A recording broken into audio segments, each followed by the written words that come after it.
Welcome on in, football fans. It's your boy Gsluke here with our Week 13 DFS and prop preview for tomorrow's main slate. Gonna make sure you're ready for all of your exposure. First off, a look at the Draftkings DFS side and what I'm doing with my top 3 QB stacks of the week. And then afterwards, I'll look through the prop side of things and 4 props over there on Underdog and PrizePicks that I've already entered myself that you might want to consider adding to a few slips of your own. So by the end, you're gonna have a good idea of how to attack tomorrow and hopefully make it one into the green. So without further ado, let's go ahead and hop on in with first off a top 3 stacks out there for GPP contest. First up, we've got one of the more intriguing games out there for tomorrow. It's going to be the Jalen Hurts led Eagles. So I like that team in general. That game environment should be a shootout, relatively high scoring affair, and one that stays competitive for all, if not most of the game. That should lead to some decent fantasy performances from both teams. And considering that both have been a little bit weaker on the passing side of the ball on defense, I think that there's a really good chance for this to go over its implied total, especially when we're looking at the Eagles side of the offense, and Baltimore has a lot of well-documented issues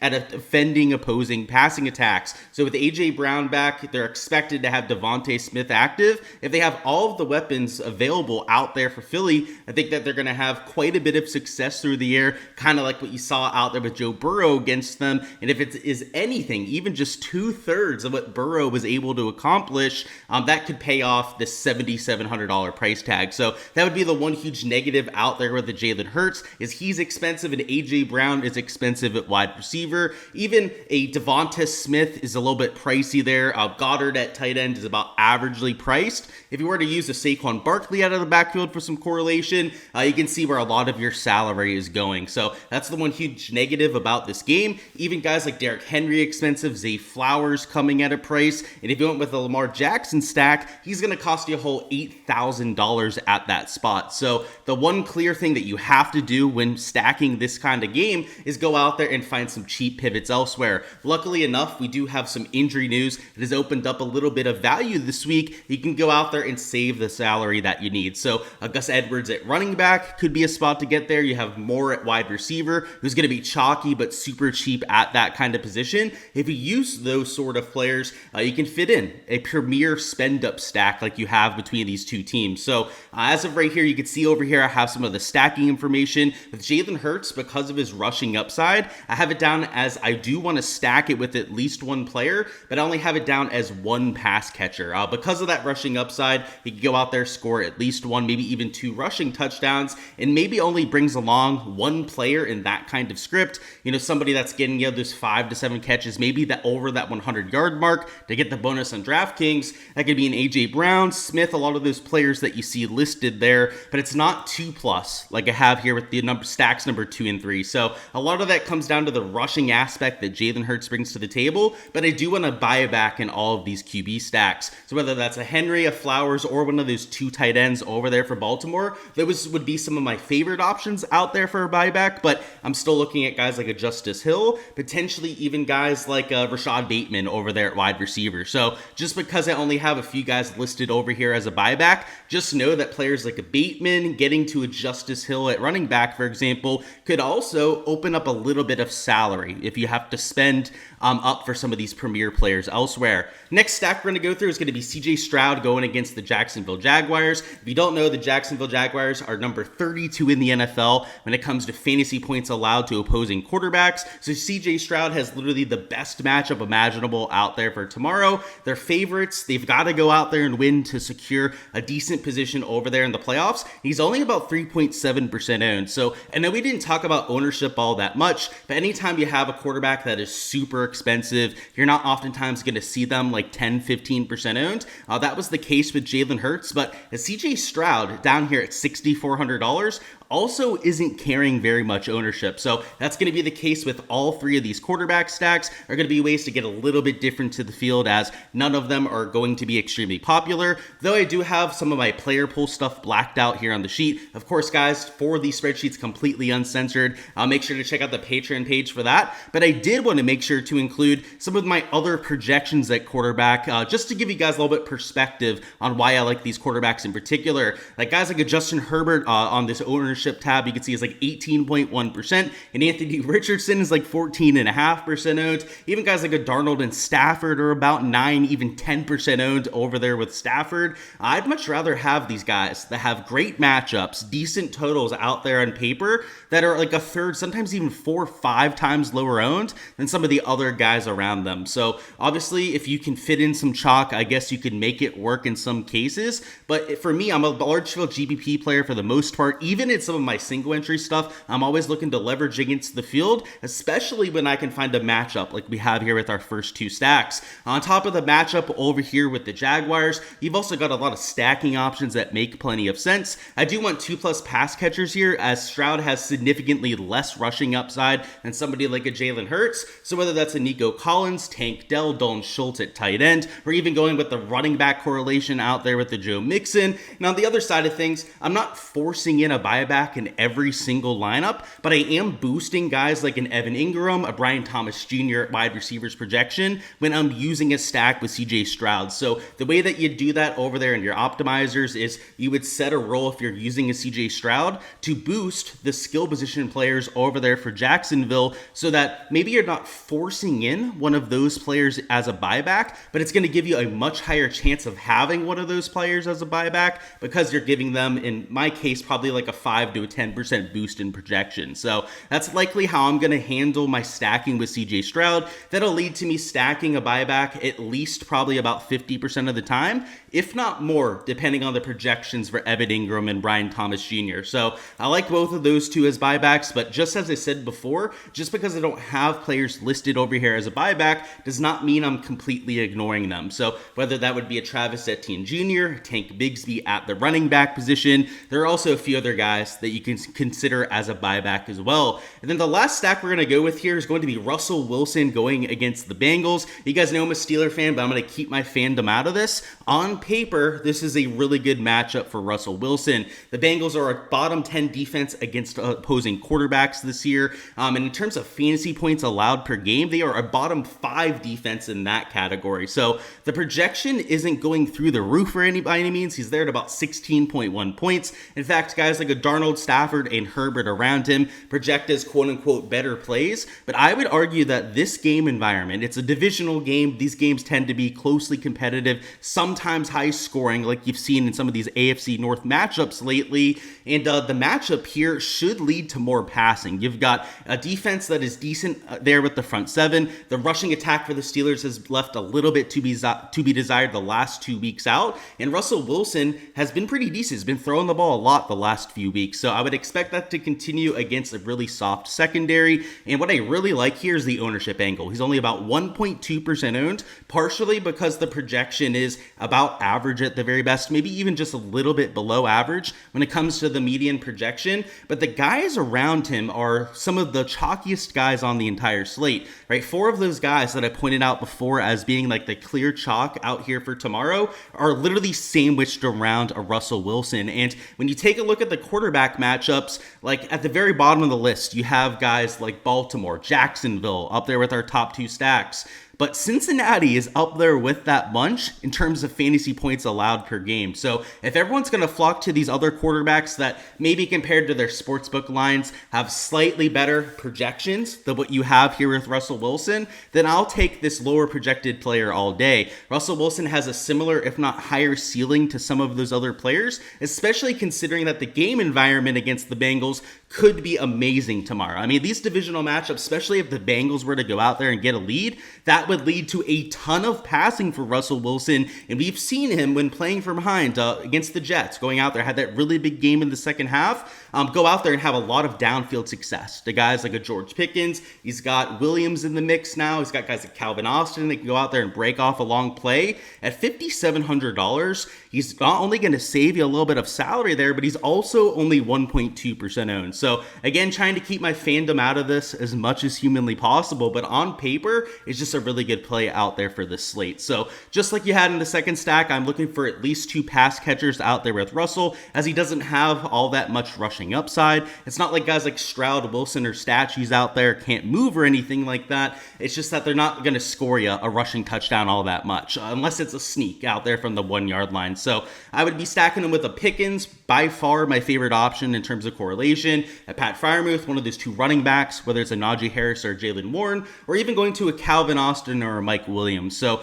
there are even other guys I'd consider, like a Darnell Washington for some correlation. Van Jefferson, if you want to get really crazy, over there for the Pittsburgh side. But the guys listed there would be my core 4 or 5 that I'd be getting to. And then in terms of buybacks, there are a ton over there for the Bengals, whether it's Chase Brown, whether it's Jamar Chase at wide receiver. We got Mike Gesicki, T. Higgins at wide receiver. A lot of really good projecting plays. And the one thing I'll say about the Bengals is that they're pretty chalky this week because their salary is soft across the board. Obviously, Pittsburgh, one of the toughest matchups in all the NFL. Number 1 in fantasy points allowed per game against opposing quarterbacks. That would be the lowest quarterbacks points per game of anyone in the NFL. So it's a tough matchup. That's why they were all priced down. But DraftKings may have overdid it a little bit. So that's why guys like a Chase Brown are super chalky. You still have ownership on guys like Jamar Chase, a T. Higgins, despite the tough matchup, which is why I would rather stack the Russell Wilson side. It's cheaper. It's coming in at lower ownership than you have on the other side of the game,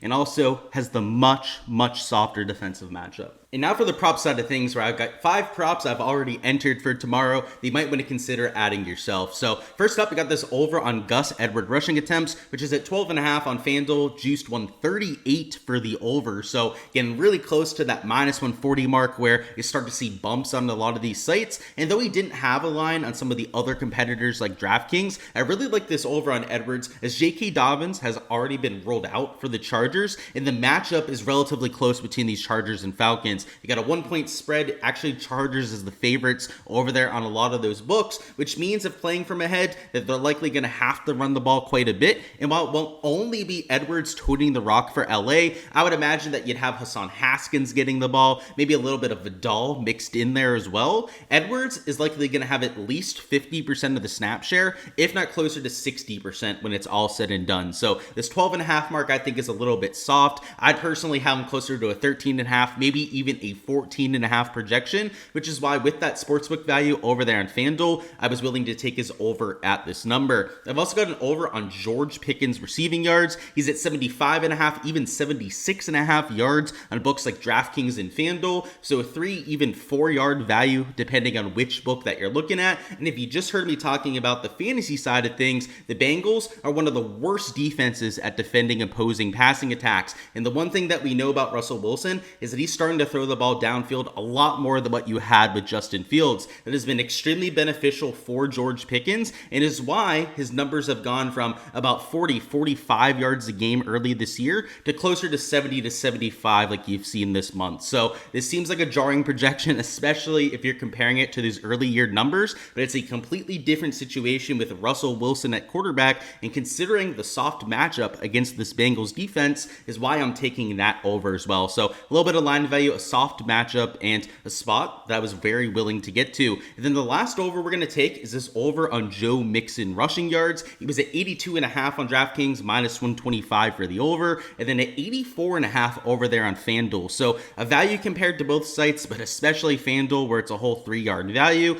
And the Jacksonville defense is bottom 5 in the league at rushing yards allowed per game. So they're not very good through the air or on the ground. We know that the Texans really got to go out there and get a dub this week. It's a divisional matchup. He's got a 20.5 rushing attempt line, and he's juiced towards the over on a lot of those books. They're expecting him to get a ton of touches out there for tomorrow, and at just 81.5 yards against maybe the worst defense in all of the NFL, I'll take that over all day, especially with the Texans as favorites on the road. So I like those 3. That would pay 6x if you took it for a slip right there. The normal payout over there for Underdog. So no multipliers on those 3. And yeah, I think earlier I said 2 props on either site, but there was a little bonus I wanted to throw in there because I liked those 3 props all very much. And then we're going to head over to the PrizePicks side now and give you the 2 props I promised you over there. So first one's going to be this over on Alvin Kamara rushing attempts. He's at 15.5 on FanDuel, and he was minus 128 towards the over. On DraftKings, he was at 15.5, and though he was even money, that is a 0.5 discrepancy compared to this projection over here, of course, gives us all that push equity there at 15, but the matchup against the Rams is a relatively close one when it comes to spread, and the Saints have been one of the most rush-heavy teams in all of the NFL. When they've gone Derek Carr back, they've been able to lean on the run a little bit more, as they're a lot less predictable than they were with the Spencer Rattler. They were very inefficient those few weeks without Derek Carr, and you really saw them struggle across the board. It wasn't like they were running the ball more and being very efficient. They were just far too predictable than what they had earlier in the year. So with Carr back, you've seen the offense opened up a little bit, and I also think it's a lot better for their chances of actually holding the football. So this over on 15 rushing attempts is partially because we have that value compared to the other sports books, but also because I think the offense in general is a much easier team to target now that they have Carr back. And on the other side, we have this Marvin Harrison over on receptions. He's minus 130 to minus 140 for his over on most major books, including, I believe, minus 135 odds over there on Pinnacle, which in my opinion is the most accurate that we have in the industry. And it makes sense when you think about this matchup. The Vikings, clear favorites. So you've got the Cardinals as underdogs, game being played in the Dome, and a defense for the Vikings that is one of, if not the best front sevens in all football. They stuff the run. They're number one in fantasy points allowed per game, the lowest total in all of the NFL against the position. So these wide receivers, these tight ends, the passing game in general for the Cardinals is going to be where a vast majority of the production is coming from. And while Marvin Harrison has been a little bit inconsistent lately, he has been consistently getting those 5-6 targets a game. So if he's going to get those 5-6 targets, I like his chances of making at least 4 of them a reception, especially considering that this game should lead to more passing than what you've seen for them lately, and also is a game where the game script should lead to them passing more than usual as well. So they've got the 0.5 discrepancy in Kamara, a little bit of juice towards the over on FanDuel, some, minus 130, minus 140 juice over there on Harrison. All 5 of these props, solid value that I would expect to probably bump at some point. So make sure to get them in as fast as humanly possible if they're still up there on the board. And for all the different pieces of prop exposure that I'm entering out there before lock tomorrow, make sure to check out my Patreon page for all of that. There's already a few pieces that I couldn't throw here on the video because they've already changed in terms of projection. I'm always trying to find as much value as humanly possible before it goes out there and moves. And if you want to get access to all of that before any potential line bumps, make sure to check out my Patreon page for all of that. On there, I'm not only going to give you guys access to those slips, but the thought process behind it, what I'm looking for in props to know that we're getting value, to make you a better of the NFL and football, and hopefully to make you a more educated player in the process. So make sure to check it out if you guys haven't already, but that's all I've got over there on the prop side of things. Alrighty guys, that is all I've got for the week 13 preview. Before you hopping out of here, go ahead and smash that like button for me. Also subscribe to the channel if you guys haven't already, so you don't miss any of the content throughout the rest of the year. And also comment down below you've got as the top score for tomorrow's main slate for a chance to earn a free month on my Patreon page. If you give me the top score for the main slate action, you will automatically win a free month's access. The only added caveat there is that once a player is taken once, that they cannot be taken again. So early bird gets the worm. Go ahead and claim your player down below. But that's all I've got for this week's action. Hopefully you guys can go out there and make it a good one. Take down a GPP or two for me. Let's go out there and cash out on our prop slips. And best of luck for all the action out there Sunday.